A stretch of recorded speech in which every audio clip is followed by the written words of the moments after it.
How many electrons will transfer from a conductor of 10 coulomb charge, what will be the nature of the charge on the conductor. दो चीजें इसमें बताना है, एक तो पूछा हाउ मेनी इलेक्ट्रॉन्स का मतलब इलेक्ट्रॉन्स की संख्या बतानी है, और दूसरा पूछा हुआ है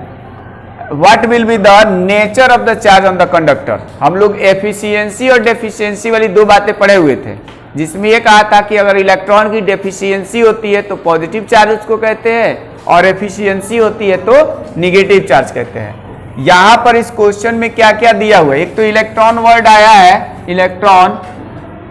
नहीं भी आया होता तो जो चार्ज ट्रांसफर होने की बात आती वो इलेक्ट्रॉन के ही फ्लो के वजह से होता है, या इलेक्ट्रॉन ही ट्रांसफर करता है। दूसरा चीज इसमें 10 कूलम लिखा हुआ है, तो 10 कूलम हो गया चार्ज की वैल्यू, यानी Q दिया हुआ है 10 कूलम। नंबर ऑफ इलेक्ट्रॉन्स पूछा, हाउ मेनी का मतलब कितना इलेक्ट्रॉन्स, तो यानी N पूछा हुआ है, और E जो है ये चार्ज ऑन 1 इलेक्ट्रॉन, केवल इसका न्यूमेरिकल वैल्यू लिखते हैं तो 1.6 into 10 to the power -19 coulomb.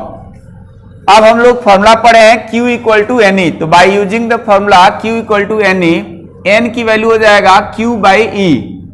और यहां से चार्ज ऑन 1 इलेक्ट्रॉन 10 कूलम लिख देंगे, चार्ज ऑन जो भी दिया हुआ है कंडक्टर पे वो लिख लिया जाएगा 10 कूलम, और चार्ज ऑन 1 इलेक्ट्रॉन जहां की बात है तो वहां पे 1.6 into 10 to the power -19 coulomb लिखेंगे। ये कूलम से कूलम कैंसिल हो जाएगा, और इसको हम 10 टू द पावर -19 को ले जाएंगे न्यूमरेटर में, तो ये प्लस का हो जाएगा। 1.6 को मैंने बोला कि इसको फ्रैक्शन में चेंज करेंगे तो 16/10 आएगा, 10 को न्यूमरेटर में भेजा मल्टीप्लाई हो गया, अब ये आ गया 10 इंटू 10 कितना होता है 100, और ये हो जाएगा 100 divided by 16 into 10 to the power 19। 100 में 10 से डिवाइड किया जाएगा तो 6.25 आएगा, और इंटू 10 टू द पावर 19, तो ये हमारे पास आ गया नंबर ऑफ इलेक्ट्रॉन्स, यानी कि 10 कूलम चार्ज से 6.25 इंटू 10 पावर 18 इलेक्ट्रॉन्स ट्रांसफर होगा। अब यहाँ पे पूछा था कि नेचर कैसा होगा, तो नेचर के लिए तो ये डिपेंड करता है ना कि ट्रांसफर वाले जो इलेक्ट्रॉन्स है वो कहाँ से ट्रांसफर हो रहा है, जिस मटेरियल या जिस सब्सटेंस से ट्रांसफर होगा इलेक्ट्रॉन की डेफिशिएंसी उसी पर होगी कि नहीं होगी।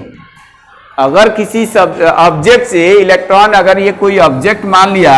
और यहां से इलेक्ट्रॉन इधर कहीं ट्रांसफर हो रहा है तो इलेक्ट्रॉन की कमी इसी ऑब्जेक्ट पे ना होगी, और जब यहां पर इस ऑब्जेक्ट पे इलेक्ट्रॉन की कमी होगी तो उसको हम बोलते हैं पॉजिटिव चार्ज। तो इस पे नेचर कैसा होगा,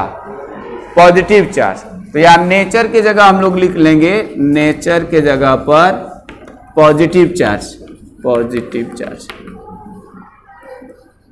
ये पॉजिटिव चार्ज होगा। क्यों होगा, क्योंकि उस ऑब्जेक्ट से ही इलेक्ट्रॉन ट्रांसफर हो रहा है, उस पे आ नहीं रहा है।